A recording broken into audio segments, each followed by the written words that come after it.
is Jenna and today I'm here doing my March wrap up and my April TBR. This is a little late and that's fine. I don't know how much I'm going to be able to say about my April TBR though, because the majority of the April TBR is actually my Owls Readathon TBR, and I have already talked about that in my Easter reading vlog, which I believe is going up 2 weeks after this video. I'm not really sure, but either way, the majority of books that I'm reading this month are part of the Owls. I'm really excited. It's my first time to be participating in them, and that video is going to go into more depth about what I'm reading, the prompts I'm doing, the career, that sort of jazz. In March, however, I managed to read 6 books, that's a lot of books for me. I was actually looking back through all the books I read in March going, was that really a March book? Is that really when I read this? I was very confused. So in March, I read 3 physical books and 3 audiobooks. I have discovered, finally, why everyone is obsessed with audiobooks so much. They are amazing and they're really good for me at work because I can just put on an audiobook and do my work, and it's amazing. So I think the 3 audiobooks I have, I'm pretty sure I listen to all of them at work as well. So the first book that I finished this month was Their Fractured Light by Amy Kaufman and Megan Spooner. I gave this one a 5 out of 5 stars. This is the final book in the Starbound trilogy, I think it is called. I'm not really sure. And this is the book where everybody sort of comes together. We still have 2 new point of view characters, but they are characters that we had previously met, or at least one of them was, and one of them had connections to characters that we'd previously met. It was really well done. I loved it. I think this is hands down my favorite book in the trilogy. I loved everything about it. I loved the way they wrapped everything up. I loved getting to meet the new characters, but also getting to see all of the old characters. Just the way this book was sort of brought together, all the elements from the first 2 books, it just was magnifique. The second book that I read this month was actually a reread, and that was All the Right Places by Jennifer Niven. I gave this one a 2 out of 5 stars. I read this because obviously the film came out at the end of February, I want to say. So I really wanted to reread this book before I watched the film to see if my opinions on it had changed at all. They had not changed. I'm still really not a fan of this book. I don't like the way it handles its subject matter. I think it is very problematic, and I just don't like the characters. There's a lot about the book that I don't like. I did actually do a full comparison of the book and the film, which I will leave linked in the description box below if you haven't seen it yet. Definitely go check that one out. I go into a little more detail as to why I didn't particularly enjoy this book. The third book that I read this month was Percy Jackson and the Battle of the Labyrinth. I gave this one a 3 out of 5 stars. This is the 4th book in the Percy Jackson and the Olympian series. Yes, I'm finally finishing this series, guys. Everyone, I deserve a round of applause. Thank you very much. I have to admit though, I didn't particularly enjoy this book, and I really do think that your enjoyment levels of this series is going to be completely dependent on when in your life you read them. I think if I had read this when I was a little bit younger, maybe when I was in high school. When did these books come out? Would I have even been in high school? I'm pretty sure I would have. They came out ages ago, didn't they? Oh wow, this book was first published in 2008? No way, this is the 4th one. How did that happen? Okay, yes. So if I had read these books back in high school, I do think I would have really enjoyed them, but for me now, they're just a little bit juvenile. They're still so repetitive, and I just find myself wanting the bad guys to win all the time instead of the good guys, and that's not really where you want to be when you're reading a book. You don't really want to be siding with the bad guys, but you know, they're more interesting than our main characters in this series, I have to admit. I am going to press on with this one though, because I do want to know how it ends, and I have heard people say that the sequel series,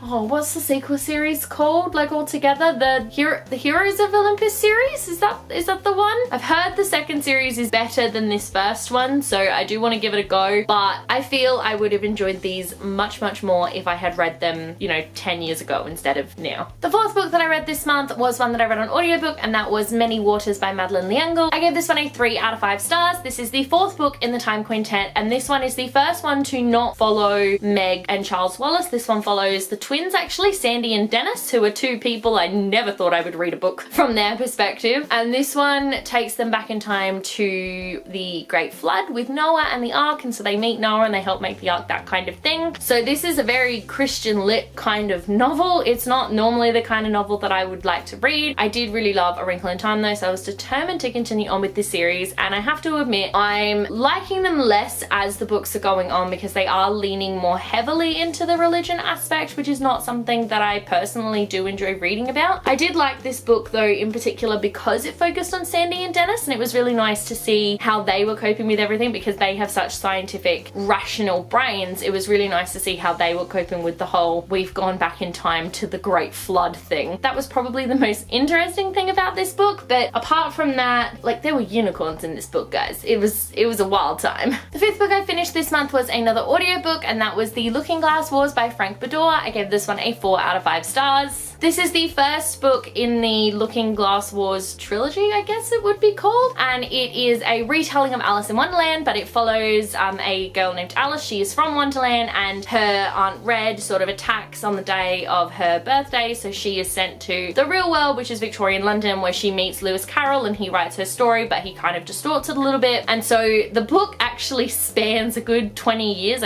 spans 13 years, which I was not expecting to all of a sudden be like 13 years later. That was a bit of a shock for me, but it was one that I did really enjoy reading. I first read this series, this was actually a reread for me, but I don't remember much about the series when I first read it. I think it was a good 10-15 years ago. Maybe I think that book came out in 2002 or 4 maybe, but it was a good while ago. I think I would have been in late primary school, early high school when I read the books for the first time, and I remembered absolutely nothing except for the fact that the main character Alice, her name is spelled A-L-Y-S-S instead of A-L-I-C-E. That was the only thing I could remember, and the reason I wanted to reread the books was because I remembered loving that. But as the story was going on, I was sort of remembering more things. I really love the way that Wonderland has been incorporated into this story, and I'm really excited to see where the series goes because I remember literally nothing about it. And then the sixth and final book that I read this month was the YA Circles Book Club Book of the Month, and that was Havenfall by Sarah Holland. I gave this one a 2 out of 5 stars. This book was one of the most frustrating and boring books I have ever read in my life. I only finished it because I am determined to read all of the YA Circle books this year. You guys know it, they know it. They were very impressed with me for pushing on, but the book did have a really good premise. It just wasn't executed very well. The main character was a total Mary Sue. All the secondary characters were just so dull. The setting, the plot, everything was dull. My favorite and most interesting character was the uncle who was in a coma for the entire book. So like, you know, it was a terrible time, but I'm happy to say it wasn't just me in the book club who didn't enjoy it. There were quite a few of us who were like, what did we just read? I don't think I'll be continuing on with this series, I must admit, which is a shame because it had such a pretty cover and such a good premise. Just the execution wasn't quite there. And so there we go. Those are the 6 books that I read in March. Now we will move on to my April TBR, which looks a little bit sad. So like I said, the majority of my April TBR is my Owls Readathon TBR. There are 5 books on that TBR, which I have talked about in the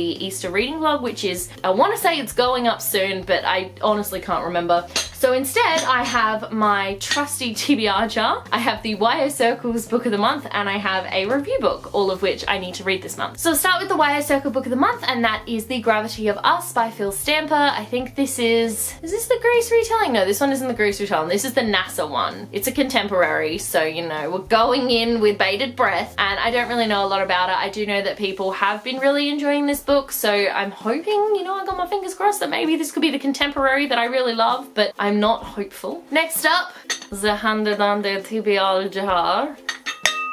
That was really loud in my ear. One piece of paper. Alrighty, a sequel. Or I might be adding another book to my TBR. I'm thinking in my Owls TBR, I'm like, are any of these sequels? No.